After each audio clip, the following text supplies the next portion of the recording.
The sun burned hot over the small Wild West town of Dry Creek. Dust swirled in the streets as horses pulled wagons, and the sound of a blacksmith's hammer echoed from the far end. Into this place rode Clara Mayfield, a woman who carried herself with quiet dignity, though her heart was heavy. She had traveled far from the east, chasing a dream of starting a new life where the wide sky stretched forever and where people, she hoped, would welcome her. Clara was not like the other women who had settled in this town. She was fuller in shape, her body curvy and strong from years of working hard, and her beauty did not fit into the narrow picture the town folk held of what a lady should look like. In the East, she had learned early how cruel people could be with whispers and stares, but she had thought the frontier would be different. Here, she imagined, people valued work, courage, and kindness more than appearances. When she first stepped down from the stagecoach, wearing a plain but neat dress and carrying a small carpet bag, she felt dozens of eyes on her. The sheriff tipped his hat politely but moved on quickly. Women standing near the general store whispered behind gloved hands. A group of cowhands outside the saloon chuckled under their breath, nudging one another as though she was some kind of joke. Clara held her chin high and walked steadily toward the boarding house, pretending not to notice. That first evening, she paid for a small upstairs room at Miss Walker's boarding house. The room was clean but bare, just a bed, a washstand, and a small window overlooking the main street. She sat on the edge of the bed looking at her reflection in the little cracked mirror. She whispered to herself that things would be better this time. This town would see her heart, not just her body. She promised herself she would not run away, no matter how difficult it became. The next morning, Clara rose early and went out in search of work. She had a strong back, quick hands, and a gentle manner with people. Surely someone would see her worth. Her first stop was the general store, a wide wooden building run by Mr. Harper. She stepped inside, smiled warmly, and asked if he needed help keeping stock or tending to customers. Mr. Harper gave her a long look from head to toe, then shook his head quickly. "No need," he said curtly, turning away to polish a shelf. His wife appeared from the back and gave Clara a stare so sharp it could cut glass. Clara thanked them politely and left, though her cheeks burned. She tried the schoolhouse next, hoping to offer her help with teaching children. Miss Gardner, the young schoolteacher, listened at first with polite interest, but when a group of mothers standing nearby overheard, they shook their heads. One whispered loudly enough for Clara to hear. What kind of example would she be for our children? Miss Gardner's face turned red and she muttered that she had no openings. Clara left with her shoulders heavy.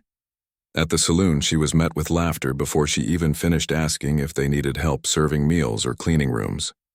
The owner, a stout man with a red face, chuckled and waved her off. "The men want girls they can brag about," he said, not bothering to hide his meaning. Clara did not argue. She simply turned and walked out, though her heart ached. Everywhere she went, it was the same. Doors shut quickly, faces turned cold. People who did not even know her had already judged her. By evening, she had returned to her little room with no job, no friends, and a hollow feeling inside. Yet even in her sadness, she did not let despair swallow her.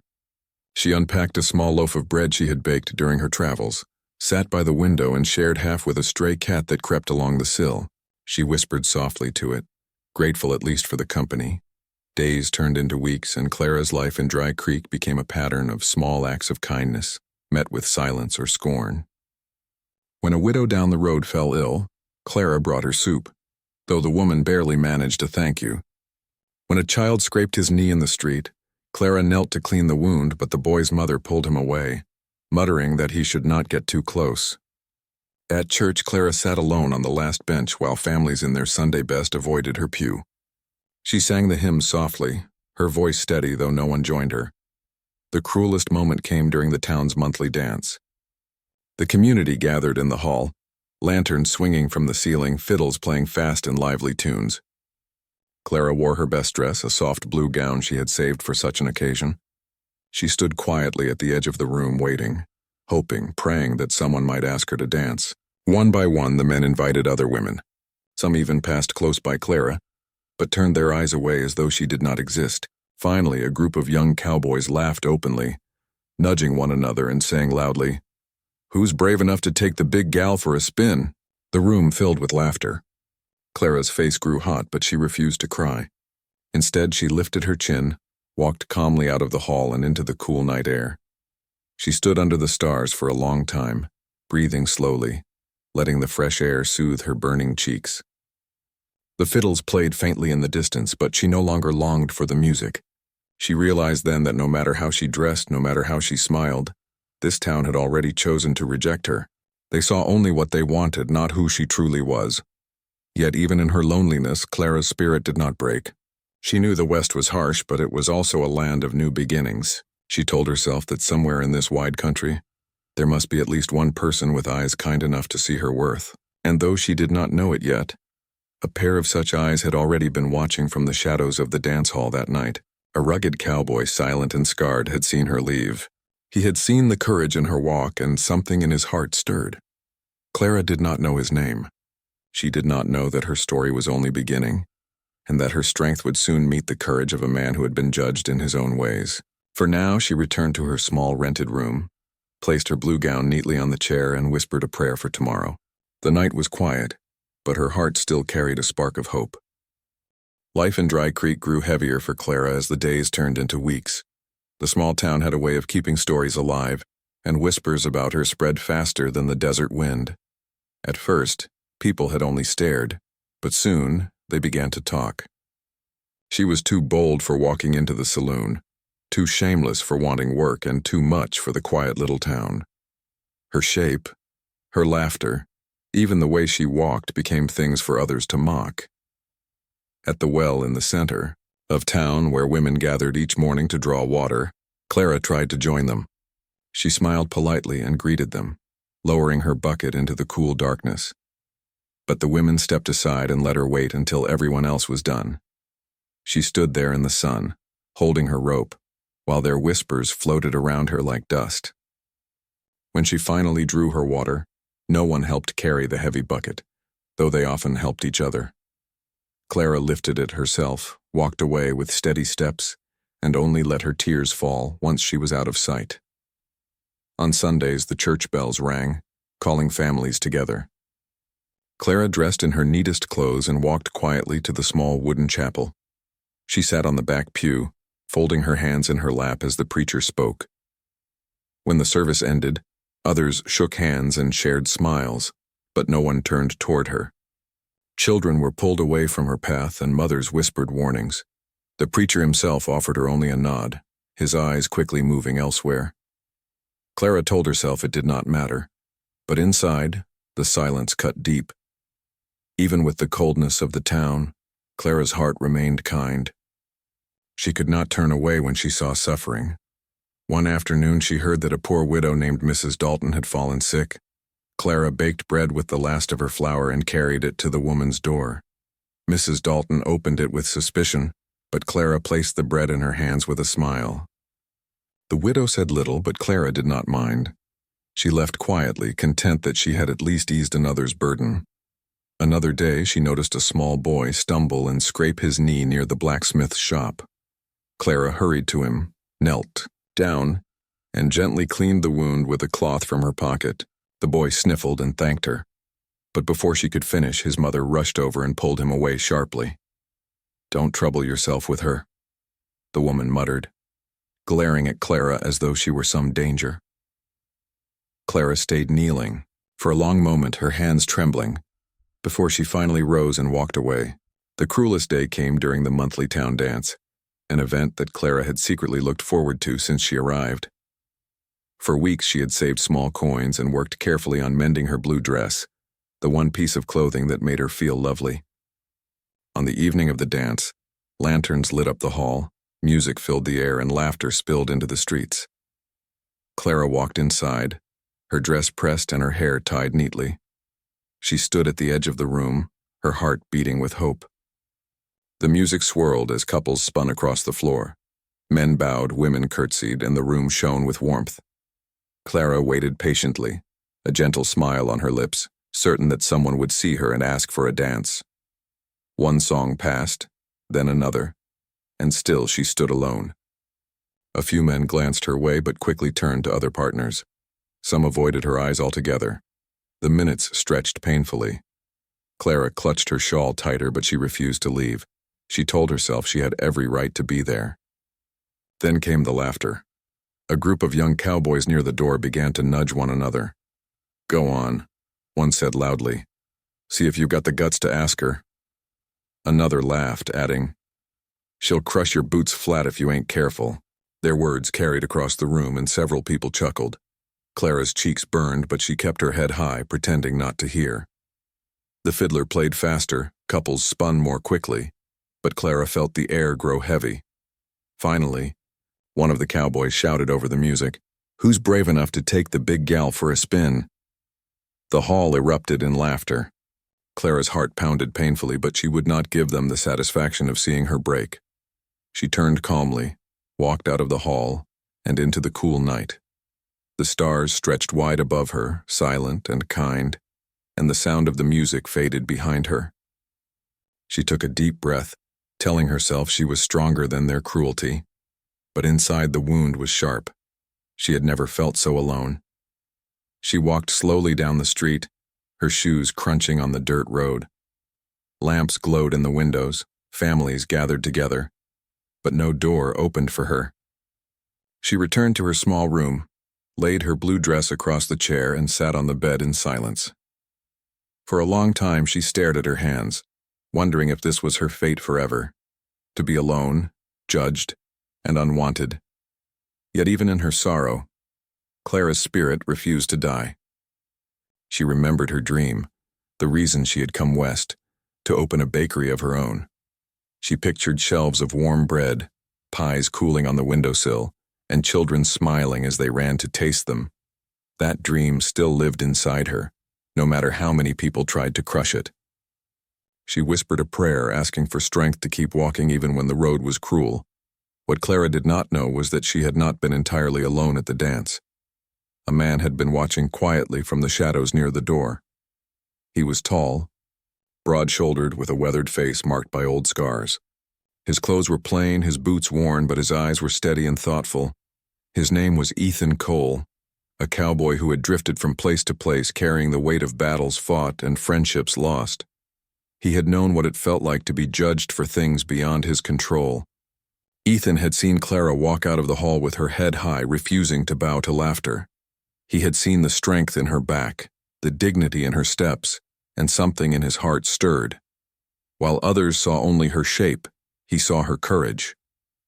While others turned away, he found himself drawn closer. He did not yet know what he would do, but he knew one thing. Clara Mayfield was not like the others, and she deserved far more than cruel whispers. Clara, unaware of his watchful eyes, lay down that night with a heavy heart. She pulled the blanket around her shoulders and listened to the quiet of the town. Sleep came slowly, but within her, a small flame of hope still flickered. She told herself that perhaps one day, someone would see her for who she truly was. She did not yet know that the moment was closer than she imagined, and that her story in Dry Creek was only just beginning. The morning after the dance, Clara rose early, though her heart still felt heavy. She tied her hair neatly, put on her plain dress, and forced herself to face another day. The townsfolk might mock her, but she would not surrender to despair. She walked through the streets of Dry Creek with her shoulders square, pretending not to hear the whispers that followed her. Children ran past, laughing, but their mothers pulled them away when they drew too close. The sun was warm, yet the coldness of the people pressed down like a shadow. As she passed the saloon, she noticed a man leaning against the wooden rail outside. He was tall, with a rugged frame and weathered clothes that spoke of long days on horseback. His hat was pulled low, but his eyes, clear and sharp, watched her with quiet interest. She recognized him as the man she had seen in the corner of the dance hall the night before. He had not laughed with the others. Instead, his gaze had been steady, as though measuring something no one else could see. Clara gave him a polite nod and continued on her way. To her surprise, he tipped his hat in return, the smallest sign of respect she had received in days. Later that evening, Clara stepped out of the boarding house to breathe the cool air. The stars shimmered over the town, and the lanterns along the street cast long shadows. She carried a small basket with leftover bread she had baked for herself. She intended to share it with the stray cat that often came to her window. As she walked toward the back alley, she heard footsteps. Turning, she saw the same cowboy approaching slowly, his hands loose at his sides. "Evening, ma'am," he said, his voice deep and calm. Clara hesitated, then nodded. "Good evening." He stopped a few paces away, respectful of her space. "Name's Ethan Cole. I reckon we haven't met proper." Clara studied him. His face bore faint scars, lines carved by the sun and years of hard work. He looked like a man who had known both hardship and strength. She lowered her basket slightly. "I'm Clara Mayfield." "I know," he said gently. "This town ain't been kind to you." The honesty in his words startled her. For a moment she had no reply. She had grown so used to whispers behind her back that hearing someone speak plainly was both strange and comforting. "No," she admitted at last, her voice low. "But I didn't come here for their approval. I came to start fresh." Ethan nodded slowly. "Takes courage to stand tall when folks turn their backs. I saw you at the dance. You walked out proud, even when they tried to break you. That ain't something most people could do." Clara felt heat rise to her cheeks, not from shame but from the rare warmth of being truly seen. She studied him carefully. "Why are you telling me this?" "Because," Ethan said, leaning slightly on the rail, "I know what it's like to be judged. I've been called things I didn't earn, treated like less because of scars and choices I had no say in.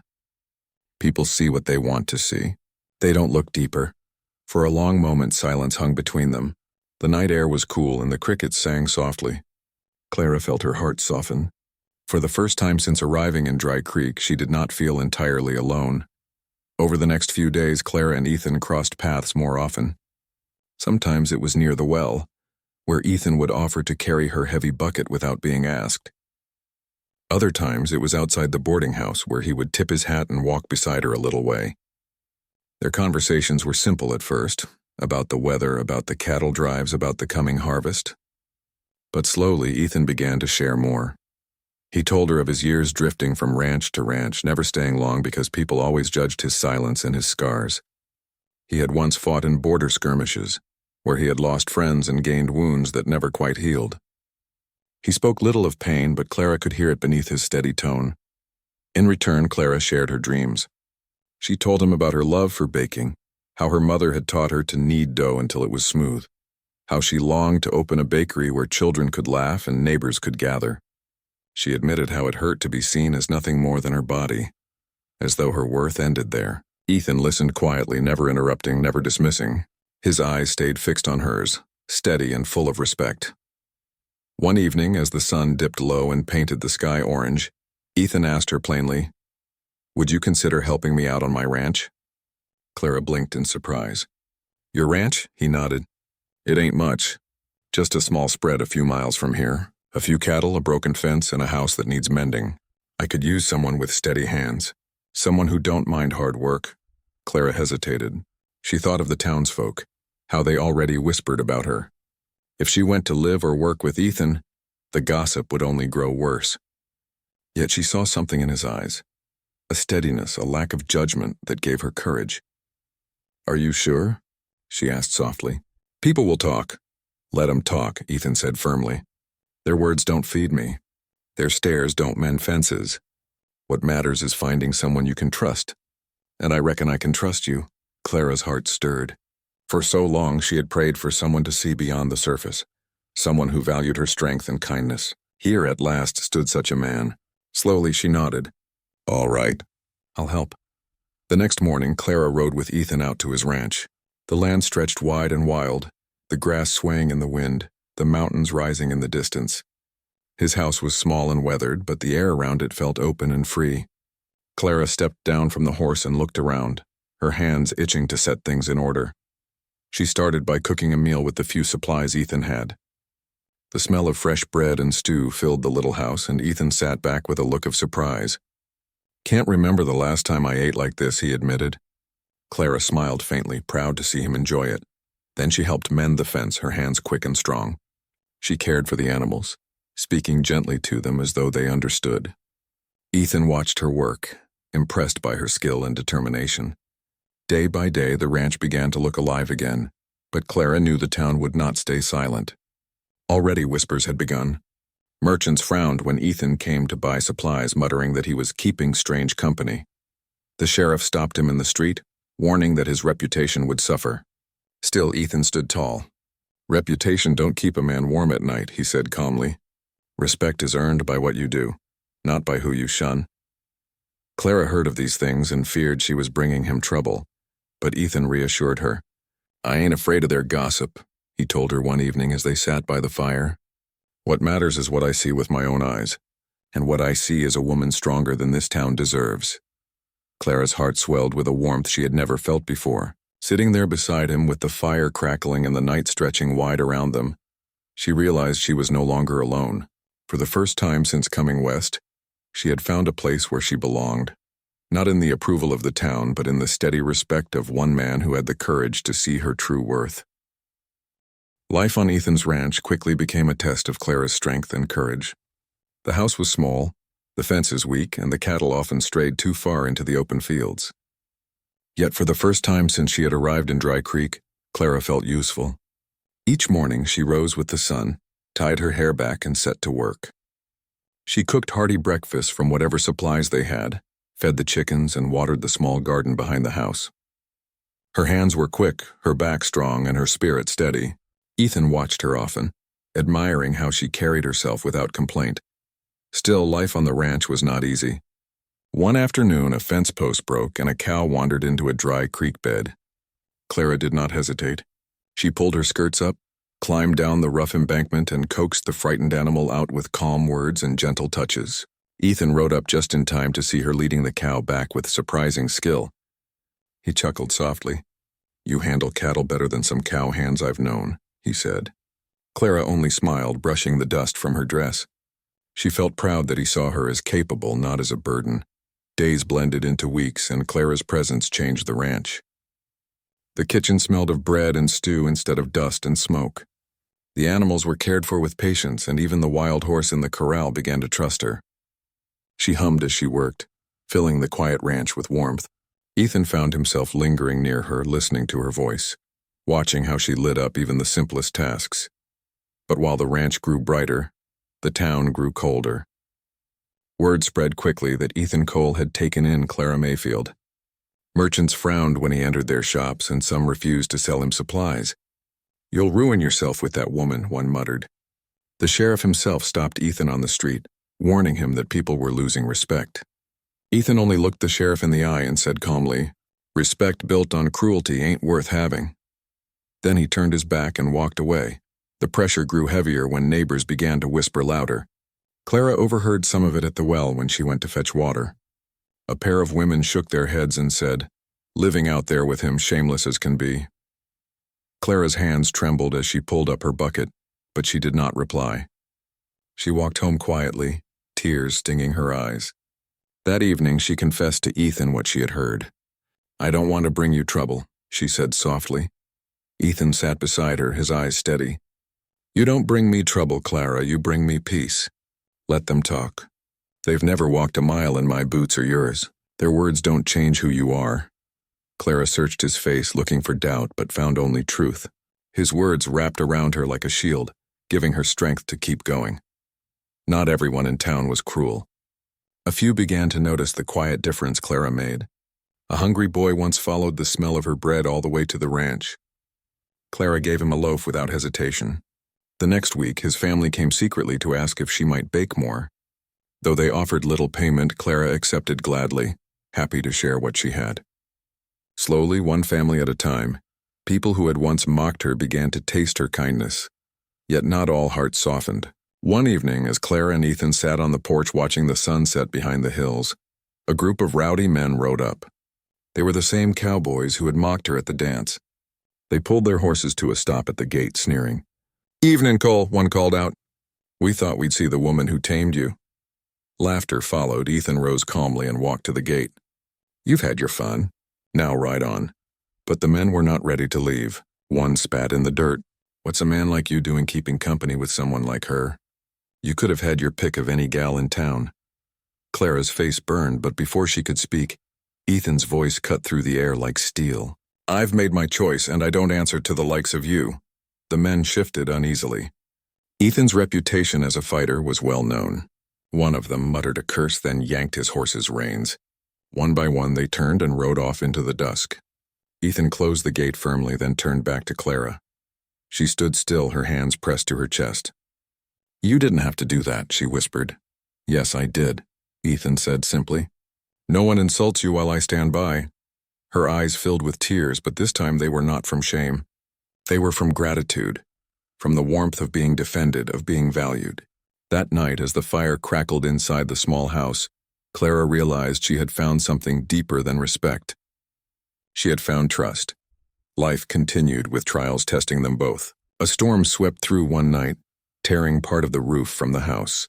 Clara worked beside Ethan in the rain, holding the ladder as he hammered planks back into place.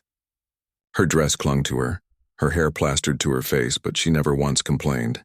Ethan glanced down at her and smiled, a rare softness in his eyes. "Don't know what I'd do without you," he admitted. Clara looked up, shivering but smiling back. "You'd manage. You always have, but I'm glad you don't have to anymore." The words lingered between them, quiet and meaningful. In that moment, they both knew something had changed. This was no longer just about survival or kindness. It was about two hearts finding strength in each other. By the end of summer, Clara's baking had gained quiet respect among some townsfolk. Children begged their parents for her pies, and a few families began to trade flour and sugar for her bread. The whispers of scorn still existed, but they were not as loud as before. People were beginning to see her not as too much, but as someone who gave more than most would ever dare. Through it all, Ethan never wavered. Each time someone tried to shame him, he stood taller. Each time Clara doubted herself, he reminded her of her worth. Together, they faced the storms, the gossip, and the silence of those who turned away. And slowly, something beautiful grew between them. A bond forged not from shallow admiration, but from courage, respect, and the quiet power of seeing each other truly. Autumn arrived in Dry Creek with cool winds and golden fields. The air carried the smell of harvest, and families prepared for the colder months. On Ethan's ranch, Clara worked harder than ever, storing food, baking bread, and helping Ethan repair barns and fences. Her hands grew rougher, her arms stronger, yet her heart felt lighter than it had in years. She had found a place where she belonged, but even with her happiness, Clara still longed for acceptance. She dreamed not only of being valued by Ethan, but also of being seen differently by the town. The memory of laughter at the dance still stung. Though she had proved herself on the ranch, whispers followed her whenever she went to buy flour or fabric. People still judged her, though some had softened after tasting her bread.